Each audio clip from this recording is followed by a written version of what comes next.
So here we have the BMW 320d M Sport Automatic on an 18 plate. I'm going to start off by showing you around the outside of the car, and then we'll hop in and run through some controls on the inside. But from the outside you can see it's a 5-door car with alloy wheels and tinted windows. Let's start off inside the boot and then work our way around the rest of the car from there.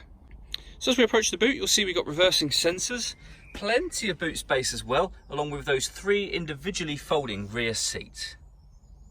Okay, so we're just going to work our way back round to the front of the car, and then we'll hop in and run through some controls on the inside. But now that we've done a full circle of it, you can see it's in excellent condition the whole way round.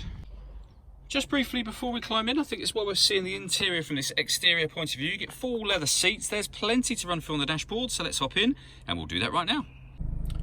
Okay, so now that we're inside the car, we're going to start with the dials. On the left-hand side, we have the fuel gauge, followed by the speedometer, and then the rev counter. In the middle, you can see the total miles of this car are 13,497. The information displayed above that can be changed using buttons on the steering wheel for various different bits of fuel economy information, and temperature and date as well. If we back out to the steering wheel, on the left-hand side we have cruise control and speed limiter, and on the right-hand side stereo and phone controls, including voice activation for the phone. So you can hit that button, ask it to dial anyone in your contacts list, and it will do that for you without you having to take your phone from your bag or pocket. That is, of course, once you paired it up, which is done on the central screen, and we'll come to that in just a moment. We've also got this plus and minus paddle. That is so that you can change gear manually on this automatic gearbox. So over in the center, we have the main menu for the car. This is touchscreen, so you can go through any of the options on here, for example, where you'll pair your phone just there and manage mobile devices. You can do it that way, or you can do it using the iDrive system, which is essentially this dial just here. You can twist it, it pushes down. You can go right and left as well, like a joystick or a mouse. And you can see there, this car's got satellite navigation. There's a full video showing how this works on both our website and on our Facebook page.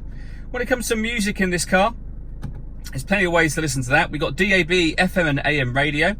You can stream music wirelessly via Bluetooth audio. You can use the CD player. We've got USB input, loads of ways to listen to your music.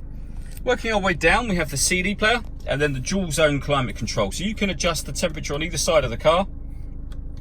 Fan speed up, and of course back down from here. You can determine where you'd like the air to be distributed with these buttons. When you're happy with all of those settings, that one turns the air conditioning on. It's on at the moment, so off, back on again. Or you can hit auto, and the car will now maintain those temperatures by taking control of the fan speed itself.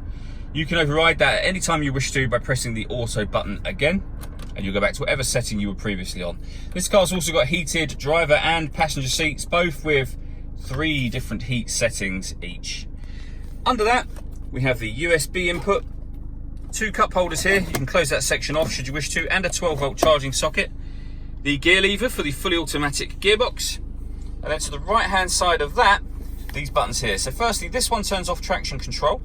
This will put the car in sport mode, Eco Pro mode, or comfort, which is in the middle here. So if I press that button, you can now see this car is now in sport mode. We can go down to comfort and Eco Pro. All of these modes will affect the performance and steering on the car primarily. This car's also got Sport Plus, which is the same as sport mode, but gives you dynamic traction control as well.